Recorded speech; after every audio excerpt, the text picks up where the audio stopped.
Hey, what's going on? Thank you so much for watching. It would mean the world to us if you could just scroll down, like, hit the subscribe button for the Snaps YouTube channel. It goes a long way towards helping us out. Now, let's dive into some college football. Coaches just hate media in general.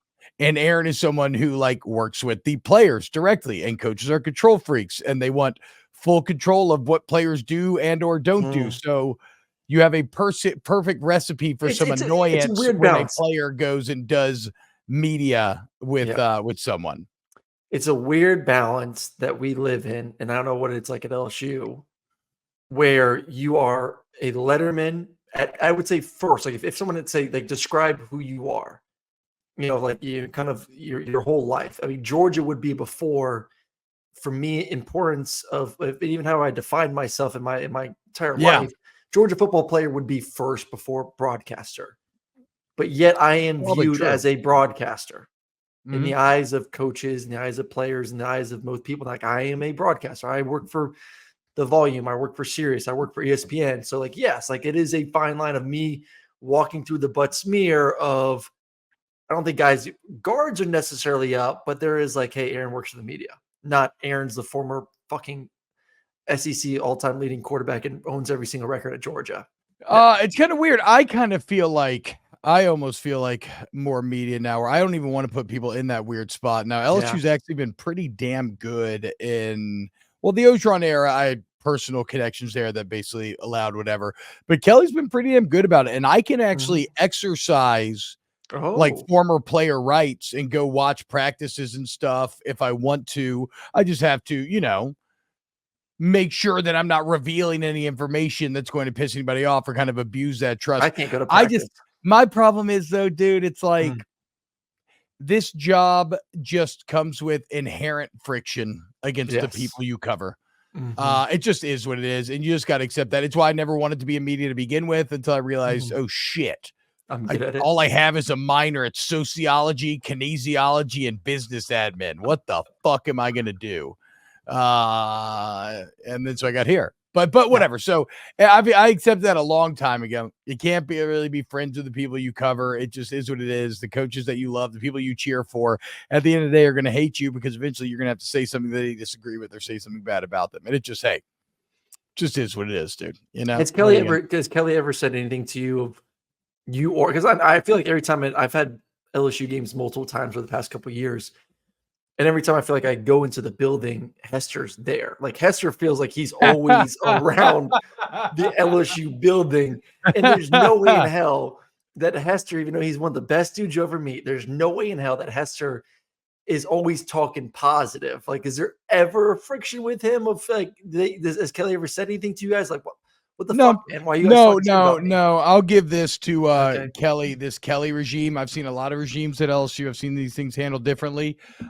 They have the least amount of rabbit ears out of any staff that I've had at LSU. They really don't give a fuck. Yeah, which I love. Although that doesn't extend all the way down, right? I mean, I know that there were some whatever. It does, the point is, it's been way worse before, where sometimes you actually had to be worried about what you said on air, because you have to do this delicate dance of maintaining relationships and access and blah, blah, blah. No, Kelly. And see, that's the thing, though, is that Kelly gives off this vibe of someone who kind of doesn't feel like he has to prove anything. He's not insecure. You run into and which makes sense. He has a 10-year deal. He's got all the money in the world. He's had a ton of success. So he's not he knows he's old enough now to recognize, where I think younger coaches struggle with this sometimes. Nothing I say is going to get you fired. Nothing it is what it is. You're going to get yourself fired, or you're going to dominate. Greg, has Kelly ever actually spoken with you? Yeah, for sure, dude. A few times. And it's actually funny. The first time ever, I was like, oh shit, this dude's sharp. Yeah, because in his opening press conference, I tweeted out a picture of my somebody tweeted out a picture of my feet. It was a bad angle, a very bad angle. Okay, let's be painfully clear about this. It was not representative, but it made my feet look very tiny. It's kind of like a top-down angle. Your feet are tiny. No. Just like I wear a 12.5, thank you, and I have a 9-inch hand span. I have a 9-inch hand span, which is exactly what Joe Burrow has. Okay, tell it to Joe, tell it to JB. Anyway, Pat Mahomes 9.25. Okay, whatever. So the point is, everybody starts clowning me, starts going viral, blah, blah, blah. And so later that night, we're at like a former player and alumni thing where he's meeting people for the first time, glad handing to the stadium and everything. And you can see he's got this sort of COR around him, like a whirlpool around him. And he's got somebody subtly feeding him information on who's who as he's meeting everyone. And sure enough, first time meeting him, he references like playing career, radio job, and even like mentions the feet thing and was like, oh, yeah. Like, oh, yeah, you guys feet, blah, blah. Yeah. Yeah. And so, no, he is, he's very shrewd. Like, I don't think Brian Kelly gives a fuck about me, quite honestly, which is not a bad place to be in this. And I'll say this every time that I've had 3 LSU games for the past 2 years, including a spring game. And he does, at least to the TV people, does trust us with a lot of information. Cause I think he does look at his, I'm going to tell you some stuff. You need to figure out how to say it where it's not coming directly from me. Yes. Like he does. He is, I've covered almost every SEC coach. He is by far one of the most open coaches with sending a message of what he wants out into the universe that is from us, essentially. I thought it's really good, and he's really open. I always enjoy sitting down with him. He's great to kind of break down the game, break down what his thoughts on the players are, the matchup. I learn a lot from him. I think I've said it for years. I think he's one of the best coaches in the game, and he's been a pleasure to interview with. So I'm glad that you do have that access at all times there in Baton Rouge. Joseph 5 3 says, why does T-Bob think that Alabama fans haven't seen the bad times? I'm only 36 and I paid my dues growing up. T's just mad they'll never had as good as we do. Paid your dues. You've had 17 years of basically being a prohibitive national championship favorite every single year. It's an unparalleled run of success. And this is the other thing. Like, people say you're just jealous. Fucking duh. No shit. What are you talking about? Of course. Which is why I'm talking shit.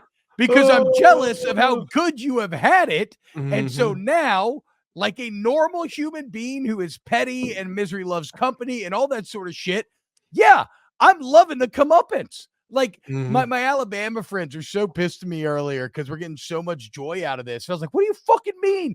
When do we not, in American society, when do we not love when the spoiled, rich, most dominant person like falls flat on their face? It's wrong. It's wrong. It's not very empathetic, but we revel in it. Okay. And yeah, so sorry, you walk around big dicking us. You walk around bullying us for 15 years. Yeah, exactly. PG says it best here in our StreamYard chat. You like to see the bully get bullied. It's that simple. And sorry, you go take Jahmyr Gibbs from Georgia Tech. I ain't going to feel bad for you when Caleb Downs leaves and Caden Proctor leaves and all these other guys leave. So, no, I mean, duh, dude, that's just how life works. Like, of course, everybody's going to love to revel in your pain.